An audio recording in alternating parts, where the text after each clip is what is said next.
మనం good morning all of you. Welcome to online class 3 10th class real numbers 1.1లో మనం నిన్న third problem వరకు చేసుకున్నాం. ఒకసారి యూక్లిడ్ భాగాహార న్యాయాన్ని రిమైండ్ చేసుకున్నాం. Euclid division lemma. For any two positive integers a and b there exist unique integers q and r such that a is equal to bq plus r where 0 less than or equal to r less than b unique గా ఉంటాయి q మరియు r లో. ఇంకా ఈ relation satisfy చేస్తుంది. దీనిపైన మనం నిన్న ప్రాబ్లమ్స్ చేసుకున్నాం. ఇప్పుడు 1.1లో థర్డ్ ప్రాబ్లం అయిపోయింది. నిన్న 1.1లో ఫోర్త్ ప్రాబ్లం ఒకసారి మనం చూద్దాం. ఫోర్త్ ప్రాబ్లం చూడండి ఫ్రెండ్స్ ఒకసారి. Prove that cube of any positive integer is in the form of 9m, 9m plus 1 or 9m plus 8. ఈ త్రీ ఫార్మ్స్లో ఏదో ఒక ఫామ్లో cube of any positive integer వస్తుందని మనం ఇప్పుడు ప్రూవ్ చేయాలి. సో ఏదైనా ధనపూర్ణ సంఖ్య యొక్క ఘనము 9m, 9m plus 1 లేదా 9m plus 8 రూపంలో ఉంటుందని మనం ఇప్పుడు చూపించాలి. ఒకసారి దీని సొల్యూషన్ చూద్దామండి. Let A be any positive integer తీసుకుందాం. ఏ ఏదైనా ధన పూర్ణ సంఖ్య మనం తీసుకున్నామండి. Right. By Euclid division lemma, Euclid భాగాహార న్యాయం ప్రకారం ఏమవుతుంది? a is equal to bq plus r where 0 less than or equal to r less than b అవుతుందండి. ఇది మనకు తెలిసినటువంటి యూక్లిడ్ భాగాహార న్యాయం. ఇందులో మనం a అనేది ఏదైనా పాజిటివ్ ఇంటిజర్ తీసుకున్నాం కదా. ఇక్కడ b is equal to 3 తీసుకున్నామండి. ఎందుకు 3 తీసుకున్నాం, 9 తీసుకోలేదంటే ఇక్కడ క్యూబ్ చేయాలి. క్యూబ్ చేసేటప్పుడు మనకు 9 ఆ డివైజర్ రూపంలో మనం దాన్ని కామన్ తీసుకోవచ్చు కాబట్టి. సో ఇక్కడ ఏకి ఆర్కి సాధ్యమయ్యే విలువలు ఇది మనం బి కదా, బి ప్లేస్లో 3 తీసుకున్నాం కాబట్టి 3 తీసుకున్నాం. సో ఇప్పుడు ఆర్కి సాధ్యమయ్యే విలువలు ఏంటంటే R is equal to 0, 1 or 2. ఇవి ఆర్కి సాధ్యమయ్యేటటువంటి విలువలు. ఆరు విలువలు ప్రతిక్షేపించే ముందు మనం ఘనం కదా కనుక్కోవాలి. ఏదైనా ధనపూర్ణ సంఖ్య యొక్క ఘనం cube of any positive integer కదా, దీనికి ఘనం కనుక్కోవాలి. ఏ విధంగా? A cube is equal to B cube plus ఇక్కడ 3q, మనం బి వాల్యూ 3 తీసుకున్నాం కదా, 3q plus R whole cube. A plus B whole cube సూత్రం మనం ఒకసారి గుర్తుకు తెచ్చుకున్నట్లయితే A cube plus 3ab into A plus B plus B cube. ఇది ఏ ప్లస్ బి హోల్ క్యూబ్ యొక్క సూత్రం. దాని ప్రకారం దీన్ని విడదీద్దాం. 3q whole cube plus 3ab into ఏ plus B plus r cube. ఇది ఏ ప్లస్ బి హోల్ క్యూబ్. దీన్ని మనం ఇంకా ఎక్స్పెండ్ చేస్తే 27q cube plus 9q r to 3q plus r plus r cube అవుతుంది. ఇందులో మనం 9 కామన్ వస్తుందండి. ఈ రెండిట్లో 9ని టేక్ 9 as కామన్. అంటే మనం ఇక్కడ ఆ డివైజర్ని 9 గా తీసుకోవడం కోసం అన్నమాట. 9 into 3q cube plus qr into 3q plus r close the bracket plus r cube. This total మనం m అనుకుంటే then this converted into 9m plus r cube where m is equal to 3q cube plus qr into 3q plus r. This is the value of m.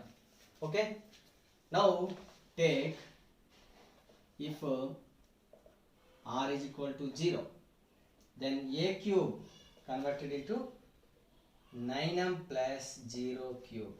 This is equal to 9m.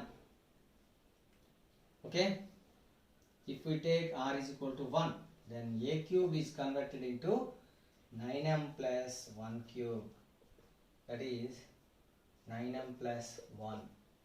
If we take r is equal to 0, 2, then a cube is equal to 9m plus 2 cube. This is equal to 9m plus 8. So the forms we get are 9m plus 1 or 9m plus 8. So we can say that cube of any positive integer is in the form of 9m or 9m plus 1 or 9m plus 8. ప్రతి ధన పూర్ణ సంఖ్య యొక్క ఘనం 9m plus 1 or 9m plus 8 రూపంలో ఉంటుంది. Okay, that's all. ఇప్పుడు మనం 1.1లో 5th ప్రాబ్లం చూద్దామండి. ఏంటంటే ఏదైనా ధనపూర్ణ సంఖ్య nకి n ప్లస్ 2 లేదా n ప్లస్ 4 లలో ఏదైనా ఒకటి మాత్రమే 3చే భాగించబడుతుంది. That means n for every positive integer n or n plus 2 or n plus 4, one of these three is divisible by 3n. Any positive integer n, one and only one of the n plus 2 n plus 4 is divisible by 3. So మనం దీనికి ఆర్బిటరీగా చూద్దాం. First n is equal to 1 తీసుకుందాం. అప్పుడు n ఎంత అయింది మనకి 1, n plus 2 ఎంత అయింది 3, n plus 4 ఎంత అయింది 1 plus 4 5. So only 3 is divisible by 3. So ఇక్కడ 3 మాత్రమే ఇది ఒకటే డివిజిబుల్ అయింది, మిగతా రెండు డివిజిబుల్ అవ్వలేదు 3 చేత. Let n is equal to 2, then n plus 2 is equal to 4, n plus 4 is equal to 6. ఇది డివిజిబుల్ అవ్వదు, ఇది డివిజిబుల్ అవ్వదు, ఇది 3 2s are 6. For n is equal to 3, n plus 2 is equal to 5, n plus 4 is equal to 3 plus 4 7. So here only 3 is divisible. For n is equal to 4, n plus 2 is equal to 4 plus 2 6, n plus 4 is equal to 4 plus 4 8. Here only 6 is divisible by 3. The 2 4 and 8 are not divisible. Like we go, ఇందులో ఏదో ఒక్కటి మాత్రమే divisible అవుతుంది, but ఇది proof కి మనకి సరిపోదని చెప్పుకున్నాం. మరి ప్రూఫ్ ఎలా చేయాలి? దీన్ని మనం యూక్లిడ్ భాగాహార న్యాయాన్ని ఉపయోగించి దీని యొక్క ప్రూఫ్ మనం ఇప్పుడు కనుక్కుందాం. ఎలా కనుక్కోవచ్చు ఒకసారి చూడండి. మనం ఏం చెప్పాలి? First A is any positive integer. ఏదైనా ఒక పాజిటివ్ ఇంటిజర్ అనుకుందాం. And b is equal to 3 by Euclid division lemma. Euclid భాగాహార న్యాయం ప్రకారం మనకి ఏమవుతుందంటే a is equal to 3q plus r. ఇక్కడ 0 less than or equal to r less than 3. So possible values of r ఏమవుతాయి మనకి 0 కానీ 1 కానీ ఆర్ 2, ఈ 3 మాత్రమే మనకి r పాసిబుల్ వాల్యూస్ అవుతున్నాయి.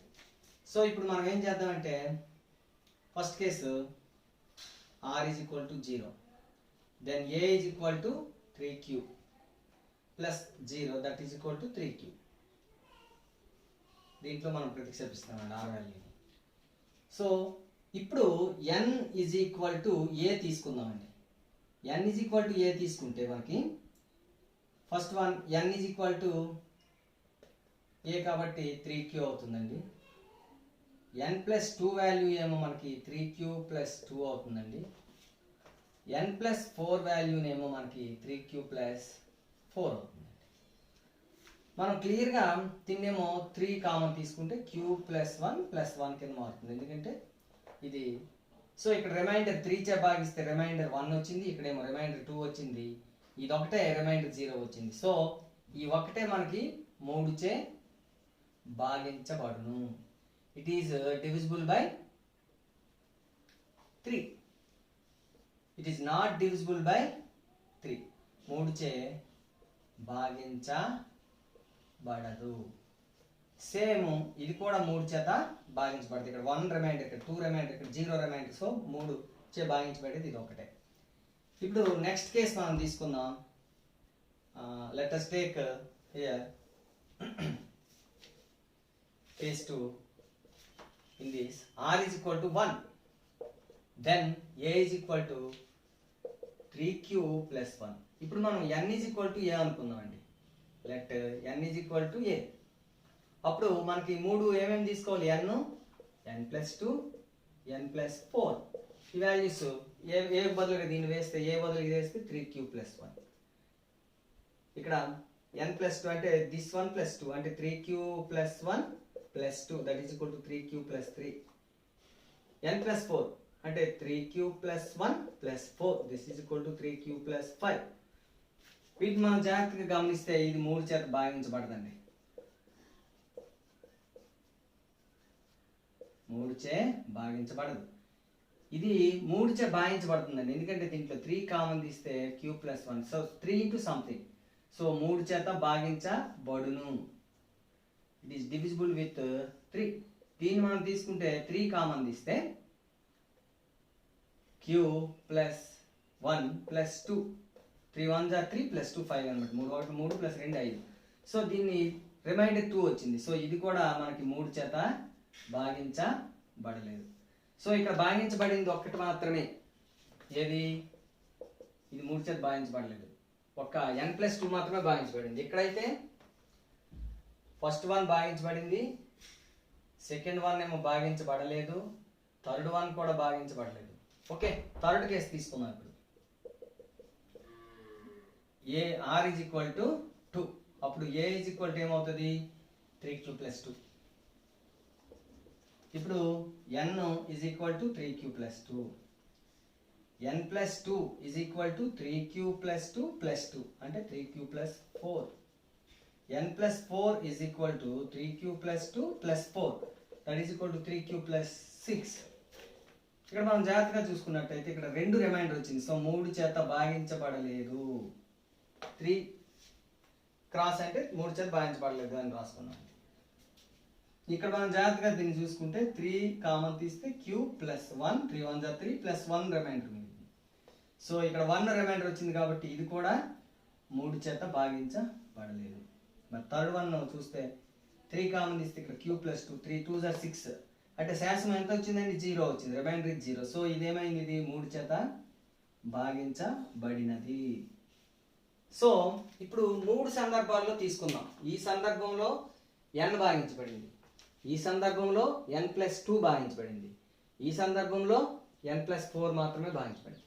సో ఇన్ ఈచ్ కేస్ ఒక్కటి మాత్రమే n plus 2, n plus 4లో ఒకటి మాత్రమే భాగించబడుతుంది తప్ప ఏ కేసులోని 2 భాగించబడలేదు, ఏది భాగించబడకుండా కూడా ఉండలేదు. సో వీ కన్క్లూడ్ దట్ ఏమైనా కన్క్లూడ్ చేయొచ్చు అంటే hence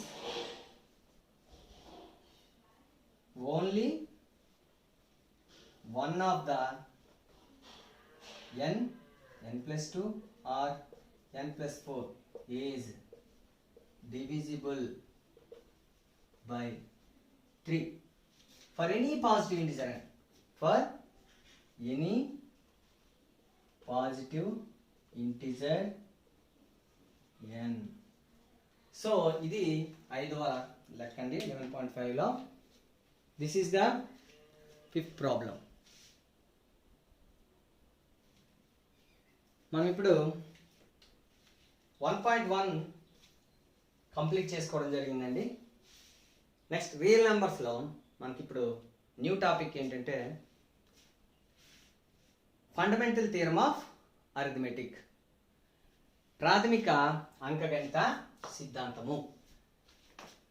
దీన్ని స్టార్ట్ చేసుకునే ముందు మనం మరొకసారి యూక్లిడ్ భాగహార న్యాయాన్ని చూద్దామండి. ఏం చెప్తుందండి? For any positive integers A and B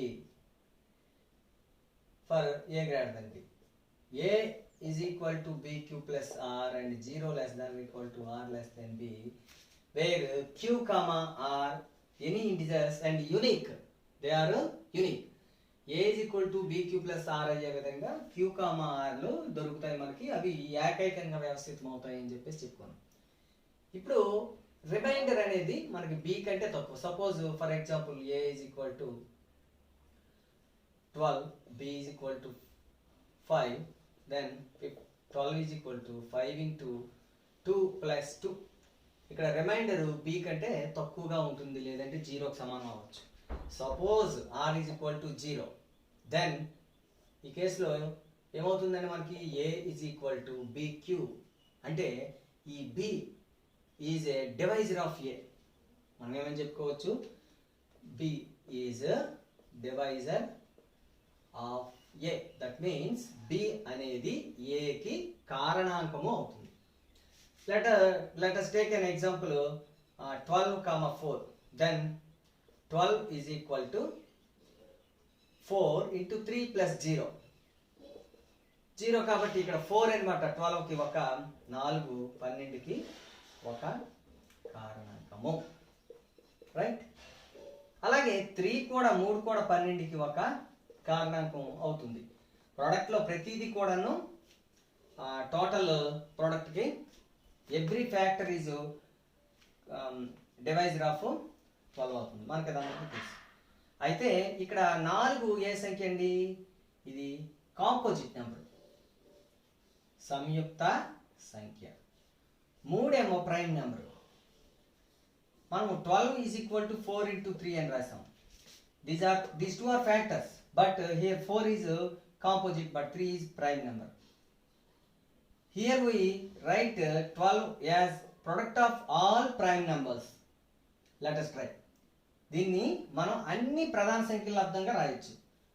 ఎలాగంటే ఇప్పుడు 4 ని మనము ఎలా రాసుకోవచ్చు? 2 into 2. సో దీన్ని 2 into 3. So 2 is prime number, 2 is prime number and 3 is also a prime number. So 12 ki 2 and 3, all these three are factors and prime numbers. So these factors called prime factors. వీటిని మనం ఏమనొచ్చు? Prime factors, ప్రధాన కారణాంకాలు, right? అంటే మనం ఒక difference గమనించాలి. Prime factors కి normal composite factors కి మనకి తేడా ఉంది. These two are composite factor, one is composite factor and other one is prime factor. But here all the three are purely prime factors. So this is the product of prime factors. Every composite number can be written in this way. Let us take another composite number, 24. 24, 2 12s 24, 2 6s are 24, 2 3s are 24. So here we can write this one as 2 into 2 into 2 into 3. Here all the factors are here prime numbers. So this is the prime factorization. Okay, దీని నుంచే మనము ఈ ఒక కొత్త సిద్ధాంతాన్ని మనం నిర్వచించుకుందామండి. అదేంటంటే fundamental theorem of arithmetic. What is fundamental theorem of arithmetic? ఒకసారి చూద్దామండి. ఇప్పుడు మనం ప్రాథమిక అంకగణిత సిద్ధాంతం, that means fundamental theorem of arithmetic.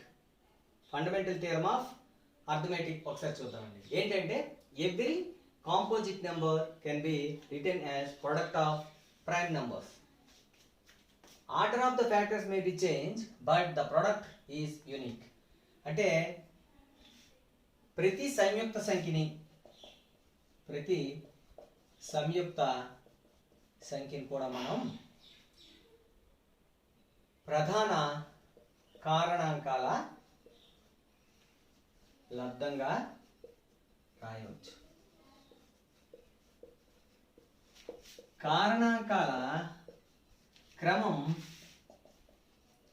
ఏదైనప్పటికీ కారణాంకాల క్రమం ఏదైనప్పటికీ కూడా లబ్ధం మాత్రం ఏకైకం. అంటే ఆ ప్రోడక్ట్ మాత్రం ఒకే విధంగా రాయొచ్చు. For example take 36. 36 can be written as 2 18s, 2 9s, 3 3s. That is 2 into 2 into 3 into 3.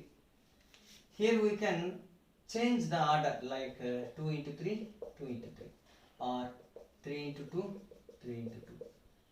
ఈ విధంగా మనం దీని యొక్క ఆర్డర్ని ఎట్టించి ఎటైనా మార్చుకోవచ్చు. But the product 3 2s are 6, 6 3s are 18, 18 2s are 36. 2 3s are 6, 6 2s are 12, 12 3s are 36. 2 2s are 4, 4 3s are 12, 12 3s are 36. The product must be 36. The order may be changed. This is the fundamental theorem of arithmetic.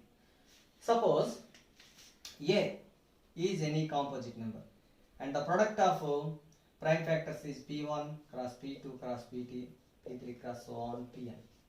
Here P1, P2 and so on Pn are prime numbers. Prime numbers. Here maybe P1 is equal to P2 or P2 is equal to P3. But this is the product of only prime numbers. This is the fundamental theorem of arithmetic. ఈ ప్రాథమిక అంకగణిత సిద్ధాంతాన్ని ఉపయోగించి మనం చాలా వాటిలో ఈ ప్రాథమిక అంకగణిత సిద్ధాంతాన్ని ఫండమెంటల్ థియరమ్ ఆఫ్ ఆల్జీబ్రాని మనం ఉపయోగిస్తాం. ఒకసారి అవి ఎందులో ఉపయోగిస్తాం. మొట్టమొదటిది గసాబా కనుక్కోవడం అండి. దేంట్లో ఉపయోగించవచ్చు మనం గసాబాని, రెండు సంఖ్యల గసాబాని కనుక్కోవడానికి దీన్ని వాడతాం. గసాబాని కనుక్కోవడానికంటే ముందు మొదటగా కొన్ని సంఖ్యల్ని ప్రొడక్ట్ ఆఫ్ ప్రైమ్ ఫ్యాక్టర్స్గా విడగొట్టడం నేర్చుకున్నాను. First take 2400. దీన్ని ఏ విధంగా ప్రొడక్ట్ ఆఫ్ ప్రైమ్ ఫ్యాక్టర్స్గా చేస్తాం. దీనికి బోల్డెన్ మెథడ్స్ ఉన్నాయండి. ట్రీ మెథడ్ ఉంటుంది, భాగాహార పద్ధతిలో కూడా చేసుకోవచ్చు. మనకి 2 1s, 2 2s, 2 0s, 2 600s, 2 300s, 2 150s, 2 75s, 3 2s are 6, 3 5s are 15, 3 25s, 5 5s. So 2400 is equal to 2s ఎన్ని ఉన్నాయి చూడండి, 1 2 3 4 5. So 2 power 5 into 3 into 5 square. This is the product of prime factors. Let us take another example. Suppose 2300 తీసుకుందాం. దీన్ని ఒకసారి మీరు pause చేసి దీన్ని prime factors కనుక్కోవడం చేయండి. ఓకే, ఇప్పుడు చెక్ చేసుకోండి. 2300 2తో పోతుంది కదా. 2 1s are 2, 2 1s are 2, 2 5s are 10, 2 0s are 0. Again ఇది 2తో పోతుంది. 2 5s are 10, 2 7s are 14, 2 5s are 10.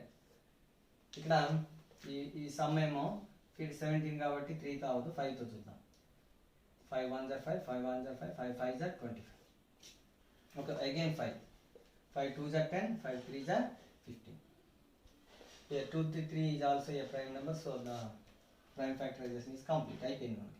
So 2300 is equal to 2 square into 5 square into 23. This is also a prime factorization of 2300.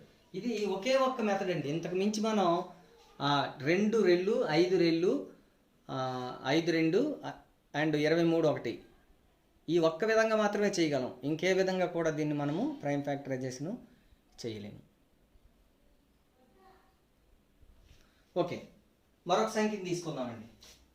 2310. దీన్ని ఇప్పుడు మీరు అందరూ ఏం చేస్తారంటే ప్రైమ్ ఫ్యాక్టర్స్గా విడదీసి మీ ఫ్రెండ్స్తో చెక్ చేసుకోండి. అందరికీ సమానంగా వచ్చిందా, లేదంటే ప్రైమ్ ఫ్యాక్టర్స్ ఒకరికొకలాగా వచ్చిందా చూద్దాం. పాజ్ చేసి చెక్ చేసుకోండి. 2310 2తో పోతుంది. 2 1s, 2 1s, 2 5s, 2 5s. ఇప్పుడు ఇది 7 + 5 12 కాబట్టి 3తో పోతుంది. 3 3s are 9, 9 అంటే 2 ఉంటుంది. 3 8s are 24, 3 5s are 15.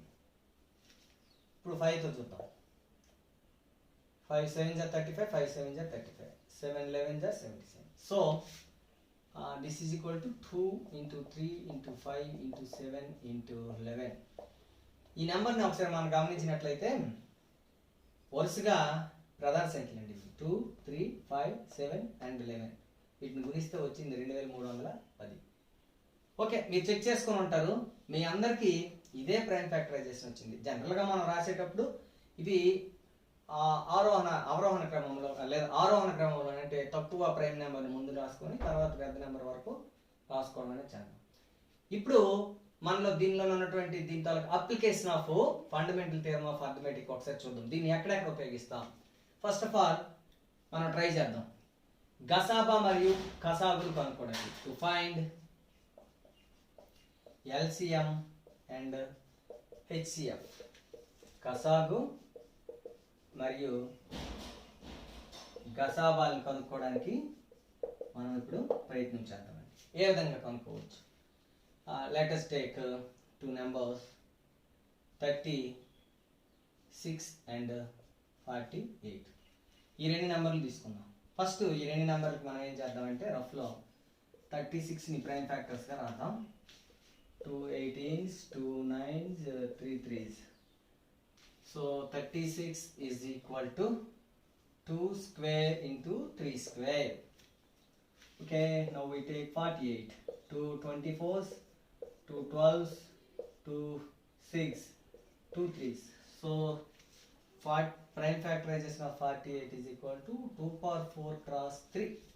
Okay. Now let us find LCM. Kasagu. LCM is equal to LCM product of higher exponents and product of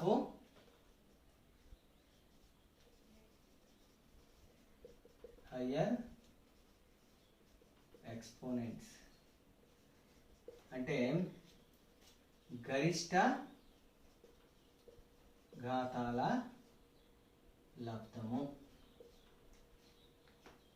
ఇప్పుడు మనం ఈ లెక్కలో 2కి గరిష్ట ఘాతం ఎంత అండి? ఇక్కడ 2 స్క్వేర్ ఉంది, ఇక్కడ 2 పవర్ 4 ఉంది. సో గరిష్ట ఘాతం ఎంత? 2 పవర్ 4. 3 స్క్వేర్ ఉంది, ఇక్కడ 3 ఉంది. గరిష్టంగా ఏ ఘాతం ఉందండి? 3 square. So here is 3 square. So this is equal to 2 power 4 is equal to 16 and 3 square is equal to 9. So 9 16 is 144. This is the LCM. Okay, now let us find HCF. మనం ఇప్పుడు HCF ని కనుక్కోవడం చూద్దామండి. ఏ విధంగా మనం HCF ని కనుక్కోవచ్చు? గసాబాని కనుక్కుందాం. గసాబా గరిష్ట సామాన్య భాజకం, హైయెస్ట్ కామన్ ఫ్యాక్టర్. దీన్ని HCF ని మనం GCD గ్రేటెస్ట్ కామన్ డివైజర్ అని కూడా మనం అంటామండి. ఇక్కడ GCD ఇజ్ ఈక్వల్ టు ఇక్కడ మనం ఏం తీసుకున్నామండి? గరిష్ట ఘాతాల లబ్ధం కదా. ఇక్కడ కనిష్ట ఘాతాల లబ్ధం తీసుకోవాలండి. కనిష్ట ఘాతాల లబ్ధం అంటే product of least exponents.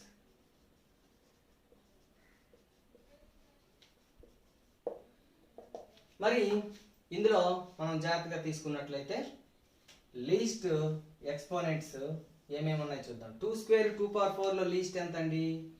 2 square. 3 square 3 power 1 లో లీస్ట్ ఎంత అండి? 3 power 1, that is 3. So 4 into 3, 4 3 is 12. మనం ఈ రెండింటి యొక్క గసాబాని మనం ఎంతగా తీసుకోవచ్చు అంటే 12 అని తీసుకోవచ్చండి. ఓకే, మరొక ఎగ్జాంపుల్ చూద్దామండి. Find HCF and LCM of the following using fundamental theorem of algebra. గసాబా మరియు కసాగాని కనుక్కుందాం. ఓకే, ఫస్ట్ ప్రాబ్లం తీసుకుందాం. 72 యొక్క ప్రైమ్ ఫ్యాక్టర్స్ రాద్దాం, 108 యొక్క ప్రైమ్ ఫ్యాక్టర్స్ రాద్దాం. రఫ్లో చేద్దాం. 72ని 2 36, 2 18, 2 9, 2 9 కదా, 3 3. సో ఏమైంది మనకి? 2 పవర్ 3 ఇంటూ 3 స్క్వేర్ 108కి చేద్దామండి 254 227 3 9 3 3 2 స్క్వేర్ ఇంటూ 3 క్యూబ్. సో ఇప్పుడు ఫస్ట్ ఎల్సిఎం ఫైండ్ అవుట్ చేద్దాం. కసాగు దీన్ని ఏ విధంగా ఫైండ్ అవుట్ చేస్తామంటే గరిష్ట ఘాతాల లబ్ధం, ఇంగ్లీష్లో product of higher exponents. Product of higher exponents ఒకసారి మనం చూస్తే ఈ ఎవ్రీ ప్రైమ్ నెంబర్కి హయ్యర్ ఎక్స్పోనెంట్ ఎంత ఉందో చెక్ చేసుకోవాలండి. 2 క్యూబ్ 2 స్క్వేర్లో హయ్యర్ ఎక్స్పోనెంట్ 2 క్యూబ్, 3 స్క్వేర్ 3 క్యూబ్లో higher exponent 3 cube. So 2 cube అంటే 8, 3 క్యూబ్ అంటే 27, 827. 8 7s are 56, 5 8 2s are 16 plus 5 21, 216. Okay, ఇది ఎల్సిఎం. ఈసారి హెచ్సిఎఫ్ అనుకుందాం. గసాబా ఇది మనకి ఎలా వస్తుందంటే కనిష్ట ఘాతాల లబ్ధం తీసుకుంటే ప్రొడక్ట్ ఆఫ్ లోవర్ ఎక్స్పోనెంట్స్. దీన్ని మనం తీసుకున్నట్లయితే ఈ రెండింటి లోవర్ ఎంత అండి 2 స్క్వేర్, ఈ రెండింటిలో లోవర్ 3 స్క్వేర్. So 4 into 9 4 9 36. ఈ విధంగా మనం ఎల్సిఎం అండ్ హెచ్సిఎఫ్ ని కనుక్కోవచ్చు. మరొక అనదర్ ఎగ్జాంపుల్ కూడా ట్రై చేద్దాం.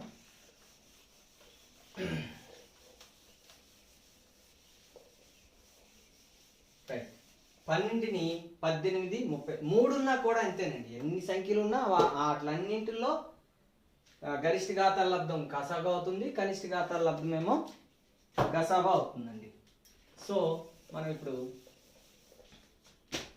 ఫస్ట్ 12కి ప్రధాన కారణాంక లబ్ధం రాద్దాం.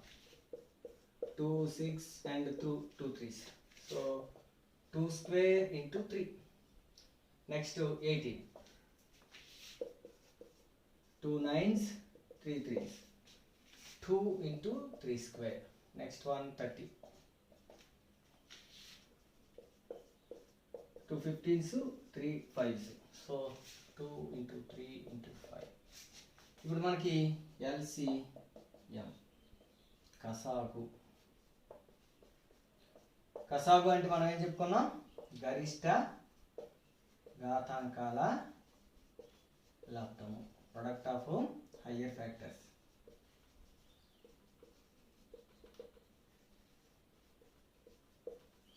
చూద్దాం.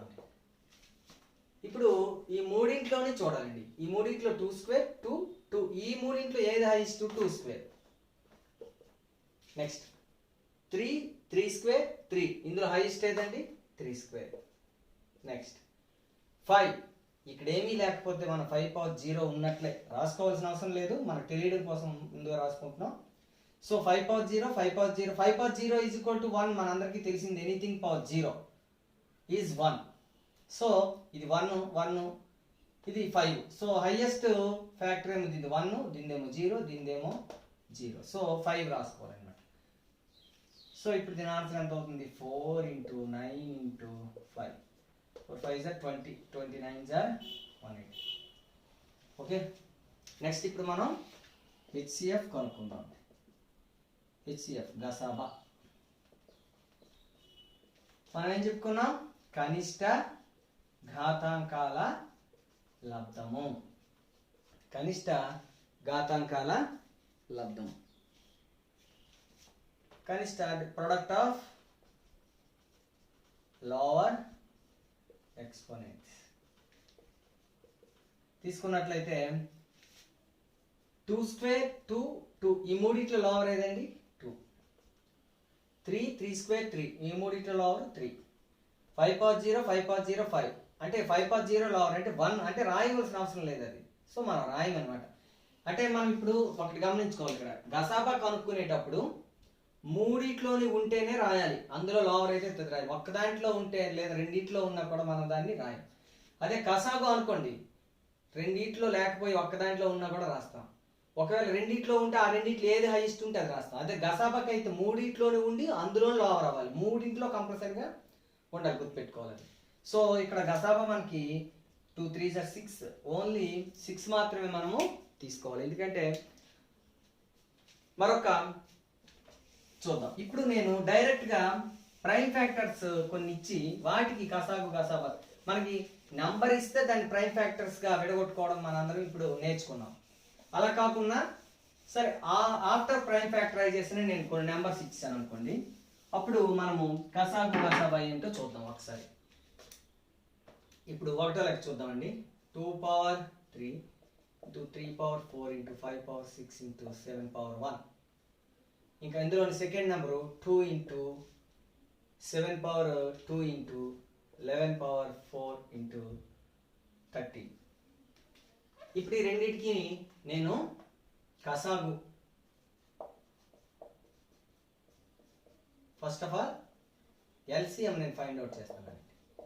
ఎల్సిఎం అంటే మీరేం చెప్పారు, మనం ఏం చెప్పుకున్నాం, గరిష్ట ఘాతాంకాల లబ్ధము, ప్రొడక్ట్ ఆఫ్ హయ్యర్ ఎక్స్పోనెంట్స్. చూద్దామండి.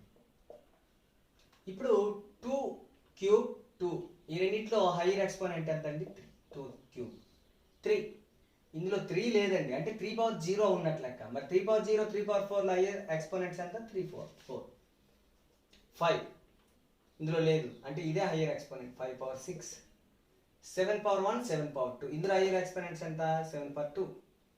అండ్ 11 power 4, ఇక్కడ 11 power 0 ఉన్నట్టు, సో ఇక్కడ కూడా 11 power 4 తీసుకోవాలి. 13 ఇక్కడ లేదు అసలు, 13 power 1 ఉంది, ఇక్కడ 13 power 0 ఉన్నట్లు, సో 13. ఇది కొంచెం పెద్ద ప్రోడక్ట్ కాబట్టి మనం ఇట్లానే వదిలేస్తాం దీన్ని. ఓకే, నెక్స్ట్ గసాబా కనుక్కుందాం.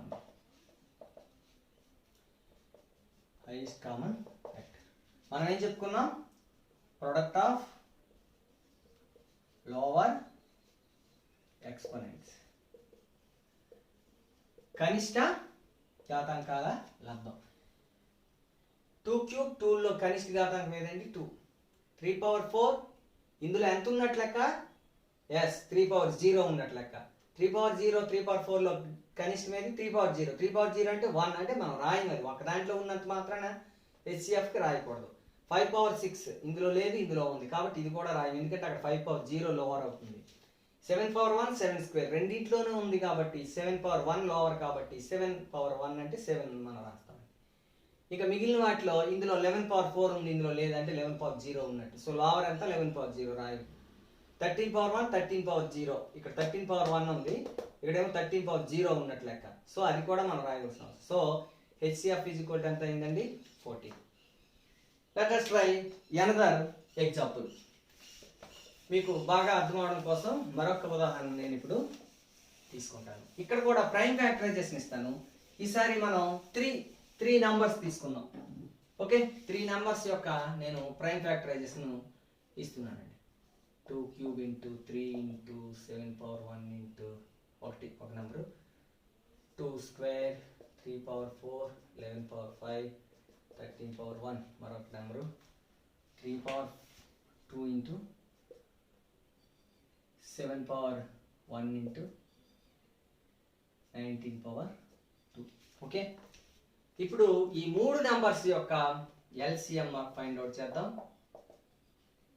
కసాగు ఫైండ్ అవుట్ చేద్దామండి. ఫస్ట్ మనం ఏం చెప్పుకున్నాం, గరిష్ట ఘాతాంకాల లబ్ధం, product of higher exponents. So మూడింట్లోనూ చూడండి, 2 power 3 2 స్క్వేర్, ఇక్కడ 2 లేదంటే 2 power 0. హయ్యర్ ఎక్స్పోనెంట్ ఎంత అండి, 2 power 3. Next 3 power 1 3 power 4 3 square, ఈ మూడింట్లో హైయర్ ఎక్స్పోనెంట్ ఎంత అండి, 3 power 4. నెక్స్ట్ ఇక్కడ మనకు ఉంది 7 power 1, ఇక్కడ లేదు అంటే 7 power 0, ఇక్కడ 7 power 1 ఉంది, అంటే ఇందులో హైయర్ ఎక్స్పోనెంట్ ఎంత, 7 power 1 అంటే 7. నెక్స్ట్ ఇందులో అయిపోయాయి. ఇందులో ఇంకా 11 పవర్ 5, ఇక్కడ కూడా 11 పవర్ 5 లేదు, ఇందులో లేదు. సో హయ్యర్ ఎక్స్పోనెంట్ ఎంత? 11 పవర్ 5. నెక్స్ట్ 13 పవర్ 1 ఒక్క దాంట్లోనే ఉంది కాబట్టి అదే హయ్యర్ ఎక్స్పోనెంట్. మిగతా వాటిలో 13 పవర్ 0 ఉన్నట్టు. ఇక నెక్స్ట్కి వెళ్తే 19 పవర్ 2 ఒక్క దాంట్లో ఉంది కాబట్టి అదే హయ్యర్ ఎక్స్పోనెంట్ అయిపోతుంది. So this is the product of these is the LCM. దీన్ని ప్రొడక్ట్ చేయాలంటే చాలా చాలా పెద్ద వస్తుంది కాబట్టి దాన్ని మనం విడిచిపెట్టేద్దాం అట్లాగే. తర్వాత హెచ్సిఎఫ్ గసాబా. గసాబాని కనుక్కునడానికి మనం ఏం చెప్పుకున్నాం? కనిష్ట ఘాతాంకాల లబ్ధం. That means product of higher exponents. ఇట్లా తీసుకుంటే 2 క్యూబ్ 2 స్క్వేర్, సారీ కనిష్ట, హయ్యర్ కాదు, lower, product of lower exponents. 2 cube 2 square 2 power 0. So మరి ఇందులో లోవర్ ఏది? 2 పవర్ 0. అంటే దీని అర్థం ఏంటంటే రెండిట్లో ఉన్న మూడే దాంట్లో లేకపోతే దాన్ని తీసుకోకూడదు. సో హెచ్సిఎఫ్ ఎప్పుడైనా మనకు రావాలంటే ఖచ్చితంగా మూడింట్లోనే ఉంటుందండి. అది జాగ్రత్తగా గుర్తుపెట్టుకోవాలి మనం. మూడింట్లోనే ఉంటేనే హెచ్సిఎఫ్ వస్తుంది ఆ నెంబర్, లేకపోతే రాదు. అలాగే 3 పవర్ 1, 3 పవర్ 4, 3 పవర్ 2. లోవర్ ఎంత అండి? 3 పవర్ 1. సో 3 రాసుకుంటాం. నెక్స్ట్ 7 పవర్ 1 బాగుంది. 7 పవర్ 1 ఇక్కడ ఉంది, బట్ ఇక్కడ లేదు, ఇక్కడ ఉందే లోవర్. 7 పవర్ 0 అంటే 1 రాయాల్సింది. Next 11 power 5. మనం ఈ మూడిట్లోంది ఉన్ను తీసుకోలేదే, మిగతా అన్నిట్లో ఉన్నా కూడా మనకి హెచ్సిఎఫ్ రాదు. ఒకవేళ చెక్ చేసుకుంటే 11 పవర్ 5, ఇక్కడ 11 పవర్ 0 ఉంటుంది, ఇక్కడ 11 పవర్ 0 ఉంటుంది, అంటే అదే లోవర్ కాబట్టి అది రాయాలి. 7 నెక్స్ట్ 7 చెక్ చేస్తాం. 13 కూడా ఒక దాంట్లో ఉంది, ఇందులో 13 పవర్ 0 ఉన్నాయి, అదే లోవర్ కాబట్టి అది రాయాలి. అలాగే 19 స్క్వేర్ అక్కడ ఉన్నప్పటికీ ఇక్కడ 19 పవర్ 0, ఇక్కడ 19 పవర్ 0 కాబట్టి అదే లోవర్ కాబట్టి అది రాయాలి. సో మనకి ఇక్కడ హెచ్సిఎఫ్ ఎంత అయిందంటే దీనికి 3 మాత్రమే. ఈ విధంగా మనం ఎల్సిఎం అండ్ హెచ్సిఎఫ్ని ఫండమెంటల్ థియరమ్ ఆఫ్ అర్థమెటిక్ని ఉపయోగించి మనం ఈజీగా కనుక్కోవచ్చండి. Okay, thank you. ఈరోజు మనం ఫండమెంటల్ థియరమ్ ఆఫ్ అర్థమెటిక్ మరియు దాని మీద అప్లికేషన్ అయినటువంటి ఎల్సిఎం అండ్ హెచ్సిఎఫ్ని కనుక్కోవడం నేర్చుకున్నాం. Thank you. ఏమైనా డౌట్స్ ఉంటే మీరు కిందన కామెంట్స్లో పెట్టినట్టయితే వాటికి మేము డౌట్స్ ఎక్స్ప్లెయిన్ చేయడం జరుగుతుంది. దీనికి గూగుల్ డాక్యుమెంట్ లింక్ని డిస్క్రిప్షన్లో ఇవ్వడం జరుగుతుంది. ఆ గూగుల్ డాక్యుమెంట్ లింక్ని ఓపెన్ చేసినట్లయితే సమ్స్ మీకు దీని మీద ఇంకా చాలా ఎగ్జాంపుల్స్ రెక్టిఫికేషన్ అవ్వడం జరుగుతుంది, ఇంకా కాన్సెప్ట్లో క్లారిటీ రావడం జరుగుతుంది. Thank you one and all. Thank you for listening.